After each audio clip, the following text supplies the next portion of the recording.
Before there were stars, before there were mornings, before there was anything at all, there was only darkness. And in that darkness, something extraordinary was about to begin.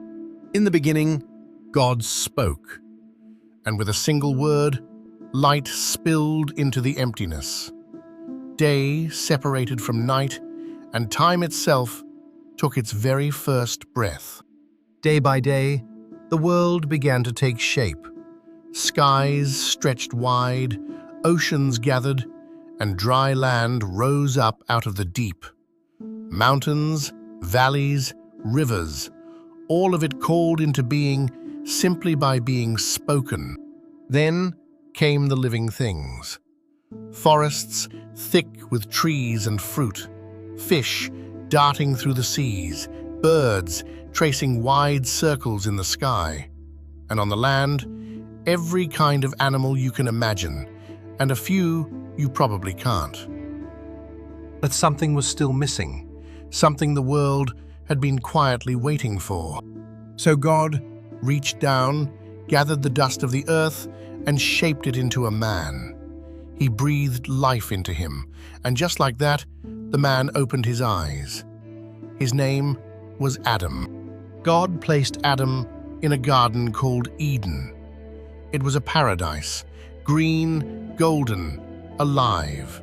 Rivers ran through it, fruit hung heavy on the branches, and every animal came to Adam one by one so he could give them names. But even in paradise, Adam was alone. So God caused him to fall into a deep sleep, and from his side formed a companion, a woman named Eve.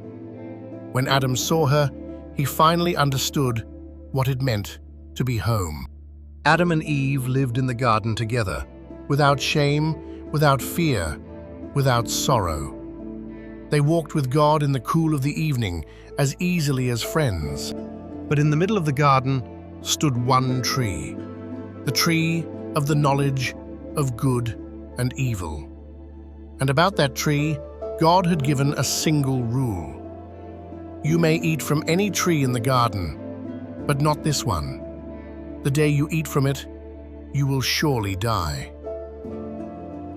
For a while, life was simple, until one day, a voice slid quietly through the leaves.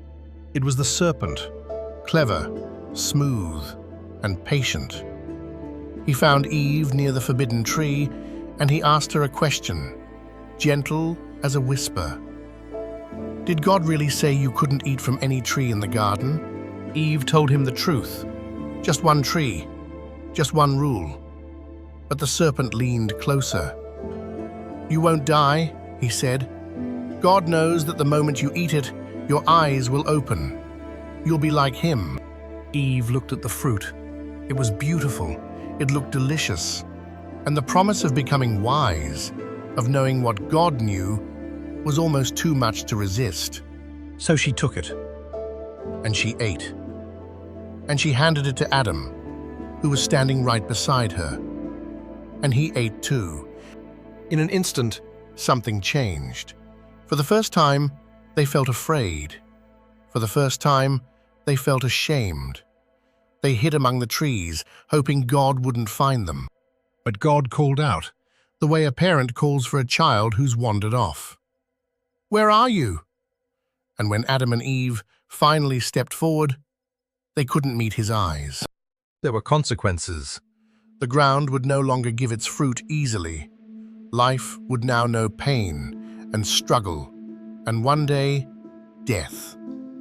And the gates of Eden closed behind them as they stepped out into a wider, harder world. But this isn't where the story ends.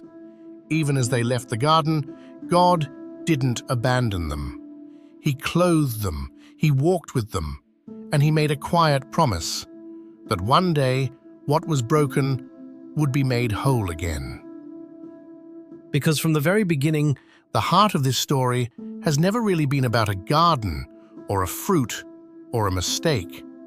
It's been about a love that refuses to let go, even when we wander, especially when we wander. And that, in a way, is where every story since has begun.